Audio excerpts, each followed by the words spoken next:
اے پیغمبر، میرے مومن بندوں سے کہہ دو کہ نماز پڑھا کریں، اور اس دن کے آنے سے پیشتر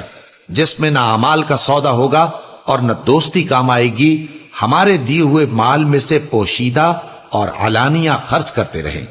اللہ ہی تو ہے جس نے آسمانوں اور زمین کو پیدا کیا اور آسمان سے مے برسایا، پھر اس سے تمہارے کھانے کے لیے پھل پیدا کیے اور کشتیوں اور جہازوں کو تمہارے زیر فرمان کیا تاکہ وہ سمندر میں اس کے حکم سے چلیں، اور نہروں کو بھی تمہارے زیر فرمان کیا، اور سورج اور چاند کو تمہارے لیے کام میں لگا دیا کہ دونوں دن رات ایک ڈگر پر چل رہے ہیں، اور رات اور دن کو بھی تمہاری خاطر کام میں لگا دیا، اور جو کچھ تم نے مانگا سب میں سے تم کو عنایت کیا، اور اگر اللہ کے احسان گننے لگو تو شمار نہ کر سکو، مگر